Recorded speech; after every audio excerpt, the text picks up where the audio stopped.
1000 قابل انسان کے مر جانے سے اتنا نقصان نہیں ہوتا جتنا کہ ایک احمق کے صاحب اختیار ہونے سے ہوتا ہے۔ اگر تو بیکار پتھر ہے تو صاحب علم کے پاس بیٹھ گوہر بن جائے گا۔ جبرائیل کی طاقت خوراک کی وجہ سے نہیں بلکہ اللہ تعالیٰ کے دیدار کی وجہ سے ہے۔ تھوڑی دیر کے لیے قبرستان جا اور خاموشی سے بیٹھ اور ان بولنے والوں کی خاموشی کو دیکھ۔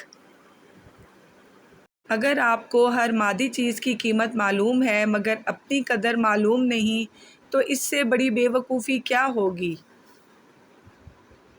تمہاری اصل ہستی تمہاری سوچ ہے، باقی تو صرف ہڈیاں اور خالی گوشت ہے۔ جب دنیا والے تمہیں گھٹنے ٹیکنے پر مجبور کر دیں تو یہی بہترین وقت ہے سجدے کا۔ مولانا رومی سے کسی نے پوچھا، زہر کیا ہے؟ فرمایا، ہر وہ چیز جو ہماری ضرورت سے زیادہ ہو وہ زہر ہے، جیسے قوت، دولت، اقتدار، بھوک، لالچ، محبت اور نفرت۔ اکیلا رہنا بری صحبت میں رہنے سے بہتر ہے۔ گفتگو سے سمجھ بوجھ میں اضافہ ہوتا ہے لیکن تنہائی وہ مدرسہ ہے جہاں عظیم ذہن جنم لیتے ہیں۔ پرسکون وہ ہے جس کو کم یا زیادہ کی فکر نہیں۔ چیزوں کے صحیح یا غلط ہونے کے علاوہ بھی ایک میدان ہے، میں آپ سے وہاں ملوں گا۔ جب کسی چیز کے پیچھے بھاگتا ہوں تو میں غم اور پریشانیوں کا سامنا کرتا ہوں۔ اگر میں اپنے صبر کی جگہ پر بیٹھوں تو مجھے جس چیز کی ضرورت ہے وہ میرے پاس خود آئے گی، کسی درد کے بغیر۔ آپ پروں کے ساتھ پیدا ہوئے ہیں، آپ رینگنے کے لیے نہیں ہیں۔ آپ کے پاس جو پر ہیں انہیں استعمال کرنا اور لڑنا سیکھیں۔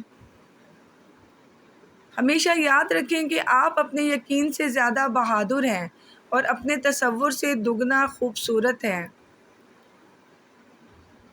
اداس دوست کے ساتھ دیر تک مت بیٹھو۔ جب آپ باغ میں جاتے ہیں تو کیا آپ جھاڑیوں کو دیکھتے ہیں؟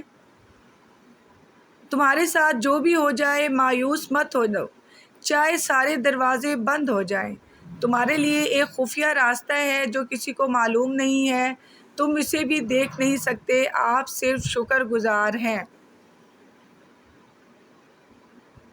5 حالتوں میں کبھی بھی خاموش نہ رہیں۔ 1، جب کوئی کسی پر ظلم کر رہا ہو تو اس کو بزور بازو روکیں اور اگر یہ نہیں ہو سکے تو کم از کم اپنی زبان سے کچھ بول دیں لیکن خاموش نہ رہیں۔ 2، جب کوئی آپ کی عزت اور خود مختاری کو چیلنج کرے تو دشمن کے سامنے چٹان بن کر ڈٹ جائیں لیکن خاموش نہ رہیں۔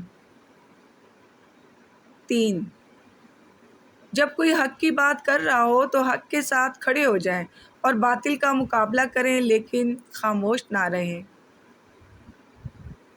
4، جب کوئی آپ کے دین اور آپ کے نبی کی توہین کر رہا ہو تو اس وقت بھی خاموش نہ رہیں بلکہ نبی کی ناموس کی خاطر نکلیں۔ 5، جب لوگ آپس میں لڑ رہے ہوں تو ساتھ کھڑے تماشا نہ دیکھیں بلکہ روکنے کی کوشش کریں، اس وقت آپ کی خاموشی کو آپ کی بے وقوفی سمجھا جائے گا۔